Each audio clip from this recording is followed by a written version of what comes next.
Bismillahirrahmanirrahim. Assalamu alaikum. I am Dr. Zahida Parveen, PhD in Special Education and currently working as Assistant Professor of Special Education at University of Education, Lower Mall Campus, Lahore. This is the course of Teaching of Mathematics to Visually Impaired Children, and this course belongs to Masters of Special Education with an area of specialization visual impairment. The course code is SPED 4137 and this is a 3 credit hours course. The title for today's lesson is Inductive Teaching Method.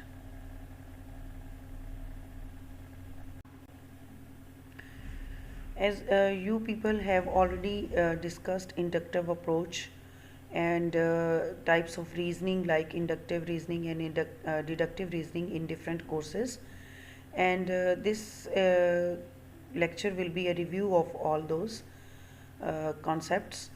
And inductive approach is advocated by Pestalozzi and Francis Bacon, and this approach is based on the process of induction. Here is an example of process of process of inductive method, or we can say that inductive reasoning. A child eats green apple every time and feels its sour taste. ठीक है, जब भी उसको green Apple दिया जाता है वो उसको सोर इन टेस्ट लगता है. So when the child concludes that all the green apples are sour in taste. ठीक है. Here is another example. आपके सामने जो है वो 3 ट्रायंगल्स दी गई हैं और उसकी मेजरमेंट ऑफ एंगल्स शो किए गए हैं. So whenever a child draws a triangle he measures its angles. ठीक है, and then finally he concludes that a child measures each and every triangle and concludes that sum of angles in every triangle is equal to 180 degree. So ये उसका एक conclusion हो जाएगा कि जब भी एक जो ट्रायंगल है उसको मेजर किया जाता है तो उसका sum of that angles all 3 angles are 180 degree. ठीक है, although these all triangles may be different in the shapes and in sizes, लेकिन जब भी उनका ट्रायंगल के तीनों को जो एंगल्स होते हैं उनको मेजर किया जाता है तो वो 180 डिग्री होता है. So this is inductive reasoning, and when we use this inductive reasoning in teaching method, this is called as inductive teaching.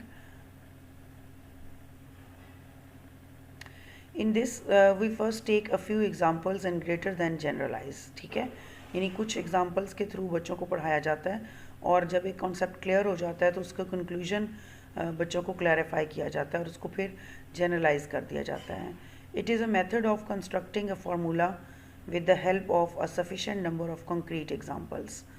ठीक है, जितनी भी concrete examples बच्चों को करवाई जाती हैं और उसके बाद एक formula जो है वो construct करवाया जाता है.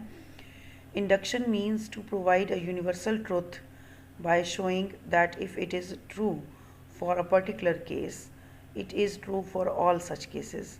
ठीक है, यानी अगर different examples दी जाती हैं और उसके बाद एक जो उसका कंक्लूजन होता है वो एक यूनिवर्सल ट्रुथ की फॉर्म में आ जाता है कि अगर वो बार बार ट्रू आ रहा है तो दैट मीन्स कि उस तरह के सारे केसेस के लिए ट्रू होगा. Inductive approach is psychological in nature. When we are using this inductive approach in our teaching method, the children follow the subject matter with great interest and understanding, because वो inductive reasoning के accordingly learn कर रहे होते हैं. तो जब different examples के through वो अपने लॉज और थेरीज़ को फॉर्मुलेट करते हैं, फार्मूलाज को फॉर्मुलेट करते हैं, तो उस वजह से उनकी इंटरेस्ट और अंडरस्टैंडिंग इंक्रीज़ होती है. This method is more useful in arithmetic teaching and learning. If you remember what is arithmetic teaching, that is the maths portion we have in our text books like addition, subtraction, divisions. These actions are called as arithmetic teaching and learning. तो arithmetic teaching में inductive reasoning जो है वो काफ़ी अच्छा इसका result होता है. इसका यूज़ जो है वो उसमें उससे अंडरस्टैंडिंग काफ़ी इंक्रीज़ होती है. Inductive approach proceeds from particular cases to general rules of formula. यानी एक स्पेसिफिक केस अगर लिया जाता है और उसकी बार बार एग्जांपल्स प्रोवाइड की जाती हैं और फाइनली उसमें से फार्मूला जो हैं वो उसको एक्सट्रैक्ट किया जाता है, डेवलप किया जाता है और एक जनरल रूल की तरफ लेकर जाते हैं. So from particular case to general rule of formula move करता है इंडक्टिव अप्रोच. नेक्स्ट ये है कि concrete instance or to abstract rules. So concrete जो examples होती हैं या जो hands on experiences बच्चे करते हैं वहाँ से काफ़ी ज़्यादा examples लेने के बाद जो finally abstract rules की तरफ जाते हैं तो concrete से लेकर abstract rules तक की जो formulas हैं उनको उनके लिए अप्लाई किया जा सकता है इंडक्टिव अप्रोच को. और इसके अलावा inductive approach moves from known to unknown. ठीक है, तो जो भी नोन एग्जांपल्स हमारे पास ऑलरेडी मौजूद होती हैं उससे अननोन की तरफ लेकर जाता है, क्योंकि फार्मूलाज की तरफ लेकर जाता है तो हम उसको कहेंगे कि अननोन की तरफ लेकर जाता है. And from simple to complex move करता है ये. इनिशियली जो एग्जांपल्स बच्चों को प्रोवाइड की जाती हैं वो सिंपल होती हैं और फिर आहिस्ता आहिस्ता जो है वो उसकी कम्प्लेक्सिटी में इंक्रीज़ किया जाता है. सो इंडक्टिव अप्रोच जो है वो उसमें ये 4 कैरेक्टरिस्टिक्स प्रेजेंट होती हैं. That it moves from particular cases to general rules of formula, it has concrete instances to abstract rules, and it moves from known to unknown, and finally it moves from simple to complex.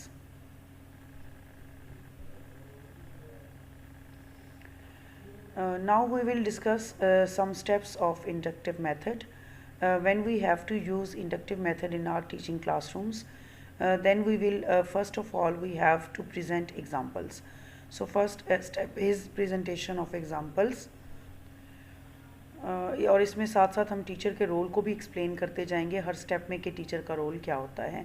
So in first step when the teacher has to present the examples, teacher presents many examples of same type and solutions of those specific examples are obtained with the help of the student. So the problems, or you can say that examples are posed by the teacher in front of the class. Examples generate teacher करता है वो, और वो एक ही तरह की examples different उसमें contexts में काफ़ी ज़्यादा एग्जांपल्स बच्चों को प्रोवाइड करता है और हर एग्जांपल का जो सोल्यूशन है उसको फाइंड आउट किया जाता है with the help of students. So teacher जो है वो उसमें साथ साथ अपना रोल प्ले कर रहा होता है कि उसने उस एग्जांपल की अंडरस्टैंडिंग डेवलप करवानी है, उसमें जो प्रॉब्लम प्रेजेंट किया गया है उसके सोल्यूशन के लिए वर्कआउट करवाना है बच्चों से, और डिफरेंट तरह से बच्चे जो हैं वो फिर उस जो एग्ज़ाम्पल उनके सामने पेश की गई है उसका सोल्यूशन फाइंड आउट करते हैं. और जब वो सोल्यूशन फाइंड आउट करते हैं तो वो सोलली या इंडिपेंडेंटली काम नहीं कर रहे होते, बल्कि वो with the help of teacher काम कर रहे होते हैं, विद द हेल्प बल्कि with the guidance of the teacher. ठीक है, टीचर साथ साथ गाइड कर रहा होता है कि किस तरीके से ये एग्जाम्पल सॉल्व होगी और इसमें कौन कौन से स्टेप्स फॉलो होंगे, अब आप ये वाला स्टेप फॉलो करें, अब आप ये वाला, लेकिन बच्चे कर खुद से रहे होते हैं with the help of the teacher. Second phase of this inductive method is observation. After getting the solution, the students observe these and try to reach to some conclusions. So in this step of the method, the students are trying to conclude. ठीक है, वो उसमें से conclusions draw करने की कोशिश कर रहे होते हैं at their own, क्योंकि उन्होंने काफ़ी ज़्यादा एग्जाम्पल्स को सॉल्व कर लिया होता है. तो उसमें जो मेजर क्रक्स है, जो उसका एक फ़ाइनल कोई उसमें से रूल फाइंड आउट करना होता है कि कौन सा रूल अप्लाई हो रहा है या कौन सा फार्मूला अप्लाई हो रहा है. ठीक है, तो जो भी कॉमन एक फार्मूला उसके अंदर इस अप्लाई हो रहा होता है सारी लेक्चर्स के अंदर या एक सारे एग्जांपल्स के अंदर, उनको फाइंड आउट करते हैं स्टूडेंट्स खुद से. सो इन दो जो स्टेप्स अभी तक हमने डिस्कस किए हैं उस पर यही सीक्वेंस फॉलो हो रहा है कि first of all present examples are presented by the teachers and the solutions are find out with the help of the teachers by the students, and then in the next step the students are trying to find out the conclusions from all those given examples. Then comes the third step, and this is called as generalization. After observation the examples presented, the teacher and children decide some common formula. Principle और law by logical mutual discussion. So first of all ये कि इसमें जब students जो हैं वो observe कर लेते हैं जब वो कर लेते हैं डिफरेंट एग्ज़ाम्पल्स को, और उसके बाद उन एग्ज़ाम्पल्स को सॉल्व करने के बाद वो अपनी ऑब्जर्वेशंस की बेस पर स्टूडेंट्स कोई ना कोई कंक्लूजन ड्रॉ करते हैं। और उसके बाद यहाँ पर जनरलाइजेशन की जो स्टेज होती है उसमें बच्चों की तरफ से जो कंक्लूजन आता है उसको टीचर के साथ डिस्कस किया जाता है, और एक प्रॉपर लॉजिकल डिस्कशन के बाद टीचर और स्टूडेंट्स मिलकर उसमें जो अंडरलाइंग फार्मूला होता है या प्रिंसिपल और लॉ वट एवर जो एक अंडरलाइंग कॉन्सेप्ट उसके अंदर यूज़ हो रहा होता है उसको जनरलाइज करते हैं, उसको फाइंड आउट करते हैं। और देन फोर्थ जो इसका लास्ट स्टेप है that is testing and verification. After deciding some common formula principle और law, children test and verify the law with the help of other examples. In this way, children logically attain the knowledge of inductive method by following above given steps. So अब यहाँ पर इस stage जो last होती है उसमें जब एक फार्मूला हमारे पास फाइनल होकर टीचर की डिस्कशन के बाद आ जाता है तो उसके बाद स्टूडेंट्स जो हैं वो उसको दोबारा से वेरीफाई करने के लिए और टेस्टिंग करने के लिए दोबारा से न्यू एग्जांपल्स उनको प्रोवाइड की जाती हैं। बल्कि यहाँ पर जो एग्जांपल्स हैं वो प्रोवाइड ही नहीं की जाती, बल्कि बच्चे खुद उन एग्जांपल्स को जनरेट करते हैं जिसमें जो अब न्यू फार्मूला जो उन्होंने कंक्लूड किया है उसको अप्लाई वो कर सकें, और फिर एक नई एग्जांपल्स के सेट के साथ वो दोबारा से प्रैक्टिस करते हैं और इस चीज़ को कंफर्म करते हैं कि जो फार्मूला अब हम कर रहे हैं, इसको हमने जनरलाइज किया है, उसको दोबारा से टेस्ट और वेरीफाई किया जाए ताकि कंफर्म हो जाए कि जो फार्मूला कंक्लूड किया गया है वो डिफरेंट और बहुत सी सिचुएशंस में दोबारा उन एग्जांपल्स पर अप्लाई हो रहा है सक्सेसफुली और उसके सेम रिज़ल्ट्स आ रहे हैं और वो वर्कआउट कर रहा है। तो इस तरह से जो भी नॉलेज बच्चे गेन कर रहे होते हैं वो चूँकि एक लॉजिकल नॉलेज होता है, क्योंकि एक सीरीज़ ऑफ एक्शंस हैं जो बच्चे प्ले कर रहे होते हैं। क्योंकि पहले उनको एक एग्जांपल्स पेश की जाती हैं, पुट की जाती हैं उनके सामने, उनको सॉल्व करवाया जाता है, सॉल्यूशंस जब फाइंड आउट किए जाते हैं उसके बाद उन सॉल्यूशंस में से स्टूडेंट्स खुद एक कंक्लूजन ड्रॉ करने की कोशिश करते हैं, और फिर जो है वो mutual discussion with the teacher के उसके आखिर में करने के बाद फिर उन जो फाइनली कोई भी प्रिंसिपल या लॉ उसमें से ढूंढा जाता है या फार्मूला कंक्लूड किया गया है उसको जनरलाइज किया जाता है, और फिर उस जनरलाइजेबिलिटी के बाद स्टूडेंट्स उस गिवन फार्मूला को न्यू सिचुएशंस में ख़ुद यूज़ करते हैं और टेस्ट करते हैं, या हम कह सकते हैं उसको कि उस अपने नॉलेज को वेरीफाई करते हैं कि वाकई जो लॉ है वो वर्कआउट कर रहा है डिफरेंट सिचुएशंस में या नहीं कर रहा। सो ये सारा प्रोसेस जो है वो बड़ा लॉजिकल होता है, और क्योंकि वो इन लॉजिकल स्टेप्स के थ्रू बच्चे नॉलेज गेन कर रहे होते हैं तो ये बड़ा इफ़ेक्टिव नॉलेज होता है और स्टूडेंट्स की अंडरस्टैंडिंग इसमें काफ़ी इंक्रीज़ होती है। यहाँ पर अब कुछ एग्जांपल्स आपको दी जा रही हैं जो कि मैथ्स में से हैं आपकी बेटर अंडरस्टैंडिंग के लिए। Here is sum of two odd numbers is even, ठीक है, ये इसका मेजर कॉन्सेप्ट है। इसको सोल्यूशन करवाने के लिए बच्चों को टीचर्स जो हैं वो काफ़ी ज़्यादा एग्जांपल्स यहाँ पर प्रोवाइड की जा रही हैं। 1 + 1 = 2, 1 + 3 = 4, 1 + 5 = 6 एंड 3 + 5 = 8। तो यहाँ पर जितनी भी एग्जांपल्स दी गई हैं उसमें ऑड नंबर्स जो हैं दो उनको ऐड किया जा रहा है और ये फाइंड आउट किया जा रहा है कि जो भी उसका सोल्यूशन आता है वो इवन होता है, ठीक है। तो इसमें जो जनरल कॉन्सेप्ट जनरेट करता है that is in the above we conclude that sum of two odd numbers is even. तो सो इस एग्ज़ाम्पल में अगर आप पिछले जो हमने स्टेप्स पढ़े हैं उनको आप अप्लाई करते हैं तो इनिशियली टीचर की तरफ से कोई कंक्लूजन प्रेजेंट नहीं किया जाता, जस्ट डायरेक्टली जो है वो different set of examples present किए जाते हैं, और जब बच्चे उसको सॉल्व करते हैं तो सॉल्व करने के बाद बच्चों से कहा जाता है कि इसमें कोई कॉमन पैटर्न जो है उसको फाइंड आउट करने की ट्राई करें।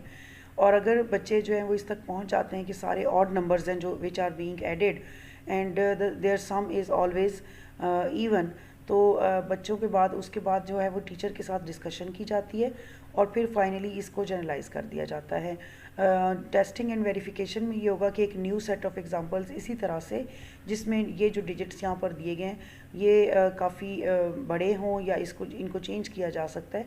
लाइक मोर देन 10 जो है जो नंबर्स होते हैं उनको ऐड करने के लिए, बच्चों को समझाने के लिए उन एग्जांपल्स को ऐड किया जा सकता है, जहाँ पर वो फिर जो गिवन फार्मूला है या जो यहाँ पर गिवन एक कॉन्सेप्ट है that sum of 2 odd numbers is always even, उसको अप्लाई करके देख रहे होते हैं और उसको फिर वो टेस्ट एंड वेरीफाई कर रहे होते हैं। तो इस तरह से चारों जो स्टेप्स हैं उनको फॉलो करवाया जाएगा क्लासरूम में। Here is another example from mathematics that square of an odd number is odd and square of an even number is always even। तो ये अंडरलाइन कॉन्सेप्ट है, लेकिन टीचिंग यहाँ से स्टार्ट नहीं होगी। स्टार्ट कैसे कहाँ से होगी कि जब हम बच्चों को ये गिवन सेट ऑफ एग्जांपल्स जो है ये प्रोवाइड कर रहे होंगे बच्चों को, और उसमें ये होता है कि जैसे पर्टिकुलर कॉन्सेप्ट यहाँ पर है कि 12 है is equal to 1, 32 is equal to 9, 22 is equal to 4, square roots की हम बात करें, स्क्वायर्स की बात करें, 42 इज़ इक्वल टू 16, ठीक है, और 52 इज़ इक्वल टू 25। अब ये डिफरेंट जो है वो इक्वेशन 1 और इक्वेशन 2 की फॉर्म में दिया जा रहा है। अब इसमें से स्टूडेंट्स जो हैं वो एक जनरल कॉन्सेप्ट उनका ये होगा कि from equation 1 and 2 we get square of an odd number is odd and square of an even number is even.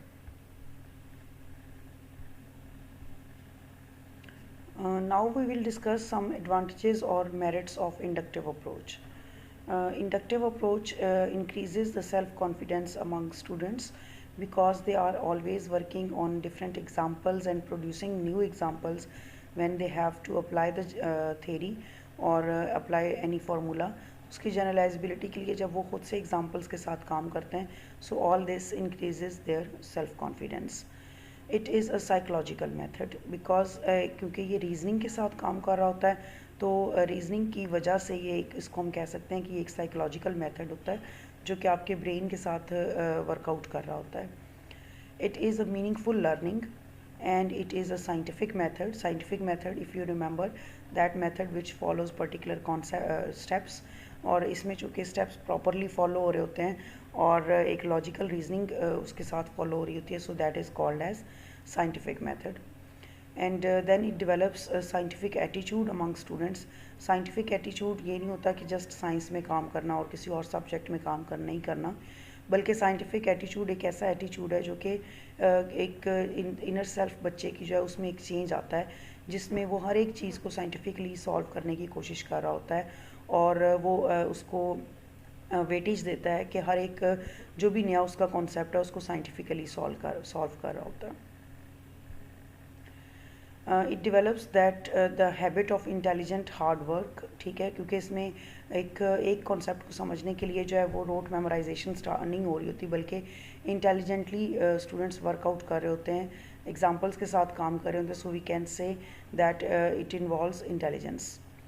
It helps in understanding because the student knows how a particular formula has been framed, क्योंकि एक जो maths में उनको उसकी root पता चल जाती है कि ये फार्मूला बना कैसे है और उसके पीछे इसकी बेस क्या है, कैसे इसको डिराइव कैसे किया गया है।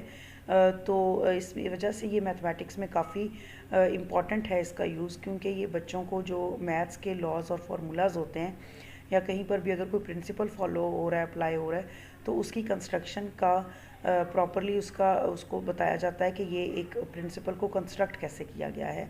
और उसके बाद जब उनको फार्मूला की कंस्ट्रक्शन पता चल जाएगी और उसके बाद वो उस फार्मूला को जब भी किसी सिचुएशन में अप्लाई करेंगे तो उनकी जो एप्लीकेबिलिटी है उसकी रेशो इंक्रीज़ हो जाएगी, वो ज़्यादा जल्दी क्विकली डिसाइड कर सकेंगे कि किस सिचुएशन में कौन सा फार्मूला अप्लाई होगा। क्योंकि उनको फार्मूला की जो कंस्ट्रक्शन है उससे भी वो वेल अवेयर हैं और उसको फिर ज़ाहिर है जब कंस्ट्रक्शन से वेल अवेयर होंगे तो उसके यूज़ से भी वेल अवेयर हो जाएंगे। Since it is a logical method so it suits teaching of mathematics, ठीक है। मैथ्स हम हमेशा कहते हैं कि that is the science of logics, तो मैथ्स के अंदर बहुत ज़्यादा लॉजिक होती है। इवन अगर एक एग्जाम्पल को आप सॉल्व कर रहे हो, एक क्वेश्चन को सॉल्व कर रहे हैं, तो उसमें हर एक स्टेप जो है जिसको फॉलो करना है, लाइक अगर आपके पास जो डी मैथ्स का रूल है, ठीक है, उसको जब आप अप्लाई करते हैं कि पहले आपने डिवीजन करनी है, मल्टीप्लिकेशन करनी है, एडिशन करनी है और फाइनली जो है वो आपने सब्ट्रैक्शन करनी है। अब ये रूल जो है इसको डेवलप कैसे किया गया और फिर जब एक डिफरेंट फॉर्म में, डिफरेंट क्वेश्चन की फॉर्म में ये रूल हमें अप्लाई करने के लिए दिया जाता है, तो ये सारा उसमें पीछे एक लॉजिक्स वर्कआउट कर रही होती है। तो logic is everywhere in mathematics. तो उस लॉजिकल ये चूँकि ये मेथड भी एक लॉजिकल मेथड है, इस वजह से इसकी बहुत ज़्यादा इम्प्लीकेशंस हैं कि इसको मैथ्स में यूज़ किया जाता है। Here are a few demerits of inductive approach. It is a natural method of making discoveries. Majority of discoveries have been made inductively. So this is also a merit of inductive approach, that when students are using inductive approach in their learning, so they are making discoveries.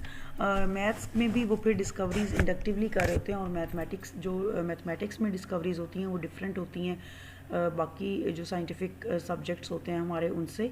तो maths की laboratory में या maths के जो experiments होते हैं, या आप ये कह रहे हैं कि मैथ्स की जो वर्किंग कंडीशंस होती हैं उसमें इंडक्टिवली बच्चे काम करके डिफरेंट फार्मूलाज और लॉज को मेक कर रहे होते हैं। It does not burden the mind, formula becomes easy to remember, ठीक है। इंडक्टिवली जब आप फार्मूला की फॉर्मुलेशन को अंडरस्टैंड कर लेते हैं तो उसको रिमेंबर करना ईज़िली हो जाता है, वो आपके मेमोरीज़ का पार्ट जो है वो ईज़िली बन जाता है, क्योंकि वो अंडरस्टैंडिंग के साथ होता है। तो जहाँ पर भी रोट मेमोराइजेशन होती है मैथमेटिक्स में, अनफॉर्चुनेटली बहुत से स्टूडेंट्स जो हैं या टीचर्स भी, इवन जो उनकी टीचिंग स्टाइल होता है उसमें रोट मेमोराइजेशन बड़ा रोल प्ले कर रही होती है, कि हम जस्ट फार्मूला प्रोवाइड कर देते हैं बच्चों को और हम कहते हैं कि उसको इस तरह के क्वेश्चंस में अप्लाई करें। और फिर जनरली ये होता है कि स्टूडेंट्स जो हैं वो स्ट्रगल कर रहे होते हैं फार्मूलाज के साथ, कि किस फार्मूला को किस तरह की सिचुएशन में अप्लाई करना है, या अगर कोई डिफ़िकल्ट सिचुएशन आई है तो even they are unable to choose appropriate formula according to the situation. But if we are doing mathematics in our classrooms by using inductive approach, तो उसमें बच्चे जो हैं they are well efficient for the use of different formula in different situations. वो बड़ा quickly decide कर लेते हैं, and the reason behind that is because they know how that formula is constructed, हमने उसको बनाया कैसे है। तो इस वजह से वो चूँकि उनको ईजिली रिमेंबर फिर होता है उसके सारे स्टेजेस, उसके सारे स्टेप्स जो फार्मूला कंस्ट्रक्शन के होते हैं, तो अकॉर्डिंगली फिर वो फ़ौरन डिसाइड कर लेते हैं कि किस तरह की प्रॉब्लम एग्ज़ाम में या टेस्ट में दी गई है तो उसमें कौन सा फार्मूला अप्लाई होगा। This method is found to be suitable in the beginning stages. All teaching in mathematics is conductive in the beginning. So जो इनिशियल ग्रेड्स हैं, लाइक या आप ये कह सकते हैं कि जो भी कोई भी जो इनिशियल कॉन्सेप्ट होता है, ठीक है, लाइक अगर जो है वो आपका अलजबरा आप हायर ग्रेड्स को करवा रहे हैं, लेकिन जो अलजबरा की बेसिक्स जब जो उसकी बेसिक एक्सरसाइजेस करवाई जा रही होती हैं तो उसके लिए inductive approach that works well, because इसमें अगेन वही जो इंडक्टिवली ड्रॉ किए जा रहे होते हैं कंक्लूजन्स, तो इनिशियल स्टेजेस पर ही अगर इंडक्टिवली कंक्लूजन्स ड्रॉ हो जाएं तो उसके बाद जो स्टेजेस जो कॉम्प्लेक्स कोई भी कॉन्सेप्ट जब कॉम्प्लेक्सिटी की तरफ जाता है तो इंडक्टिवली अप्रोच के थ्रू अगर आप जा रहे हैं तो वो ईजिली अंडरस्टैंड कर सकते हैं बच्चे।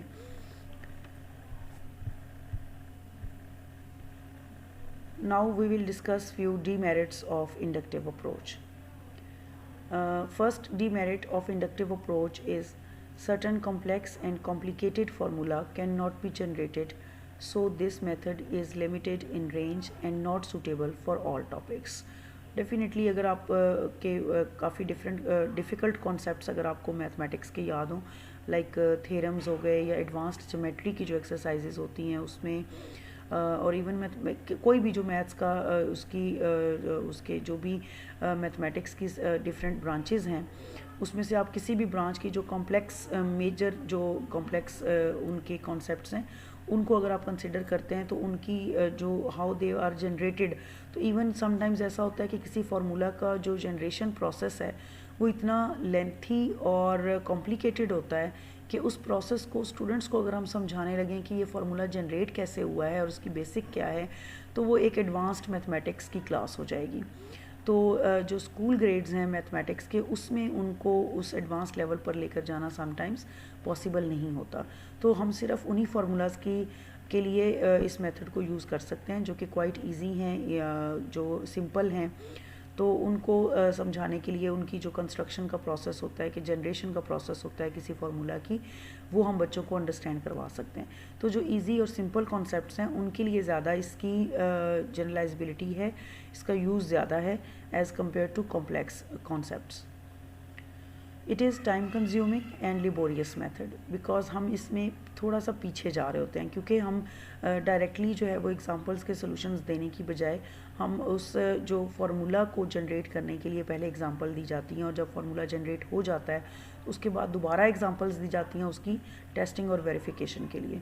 सो इस तरह से it becomes quite laborious method, क्योंकि बार बार बच्चों को डिफरेंट एग्जांपल्स के थ्रू गुजरना पड़ता है, और फिर एक फ़ाइनल वो कंक्लूजन करते हैं, और फिर उस कंक्लूजन को भी दोबारा उन्होंने टेस्ट और वेरीफाई करना होता है।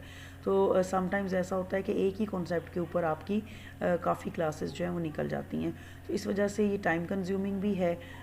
जब सिलेबस कवर करने की बात आती है तो उसमें अगेन वही कि ये लेंथी एक प्रोसेस होता है इसका, तो ये टाइम कंज्यूम ज़्यादा कर रहा होता है, और लेंथी होने की वजह से जो है वो फिर एक मैथ्स की जो क्लास है उसके लिए वो इसके लिए इनसफिशेंट हो जाती है। Some more demerits of inductive approach. Its application is limited to very few topics. Again वही चीज़ है कि टॉपिक्स की अगर हम बात करते हैं तो वो भी उसमें भी इसकी लिमिटेड एप्लीकेशन आती है। It is not suitable for higher class, क्योंकि हायर क्लास में जो मैथ्स के कॉन्सेप्ट होते हैं वो काफ़ी जो हैं वो कॉम्प्लिकेटेड होते हैं, एडवांस्ड मैथ्स होता है, और उसमें फिर अगर आप इंडक्टिवली उसको फाइंड आउट करने की कोशिश करते रहें तो वो काफ़ी लेंथी होने की वजह से भी, और बल्कि बेसिकली जो है वो कॉम्प्लेक्सिटी जो है उसकी वजह से इसको ये इतना ज़्यादा फिर सूटेबल मैथ्स में नहीं रहता। Inductive reasoning is not absolutely conclusive because the generalization made with the help of a few specific examples may not hold good in all cases. So जो chance of error है वो exist करता है inductive reasoning में, क्योंकि अगर आपने specifically कुछ सपोज़ किसी एक कॉन्सेप्ट की क्लैरिटी या एक फार्मूला की जनरेशन के लिए आपने 10 एग्जांपल्स को चूज़ किया है, 10 is again a limited number. अगर से वो उसमें से हो सकता है कि वो किसी और वजह से एक पर्टिकुलर सोल्यूशन की तरफ आप जाते हो बार बार, और चूँकि वो एक्चुअली क्या हो रहा हो कि आप फॉल्सली अज्यूम कर रहे हो उन सॉल्यूशंस को। तो यानी इसमें ये है कि जो इंडक्टिव रीजनिंग होती है उसमें जो आप बार बार एग्जांपल्स प्रेजेंट कर रहे होते हैं, तो वो हो सकता है कि ऑन द फेस तो आपको लग रहा हो कि ये ठीक सॉल्व हो रहा है, लेकिन अंडरलाइंग कॉन्सेप्ट हो सकता है स्टूडेंट्स उसको फाइंड आउट ना कर पाएँ कि उसमें कोई मिस्टेक भी है। लास्ट में हम इसको डिस्कस करेंगे एप्लीकेबिलिटी ऑफ इंडक्टिव मेथड, कहाँ कैसे किस तरह से ये अप्लाई किया जा सकता है। Inductive approach is more suitable where rules are to be formulated. ठीक है, अगर आपने कोई भी न्यू रूल्स को फॉर्मुलेट करना है मैथ्स की क्लास के लिए, कोई नया जो रूल है उसको अप्लाई करना सिखाना है बच्चों के लिए, बच्चों को, तो उसके लिए ये सूटेबल है। Definitions R B formulated. Definitions काफ़ी क्योंकि डेफिनेशंस बेस करती हैं लॉजिक के ऊपर, उसके पीछे एक पूरा प्रोसेस होता है जिसका एंड प्रोडक्ट हमारे पास आता है डेफिनेशंस। तो डेफिनेशंस जो उनके उसके अंदर जो अंडरलाइंग अजम्पशंस डेफिनेशंस के अंदर होती हैं उनको फाइंड आउट करना, उनको लॉजिकली जो फॉर्मुलेट करना, वो that can be possible through inductive method. Formula are to be derived, क्योंकि maths is all about different formulas, उसमें बहुत ज़्यादा यूज़ हो रहे होते हैं। सो फार्मूला जो है उनकी डेरिवेशन के लिए भी ये मेथड सक्सेसफुल है। जनरलाइजेशंस और law are to be arrived at, यानी डिफरेंट लॉज तक जब आपने पहुंचना हो, एंड प्रोडक्ट आपने कोई लॉ जनरेट करना हो, तो उसके लिए भी जो है वो इंडक्टिव मेथड यूज़ किया जाता है। So this was all about the inductive approach, although this is not a new approach for you people. You have already discussed in different subjects during your master's program about the inductive method.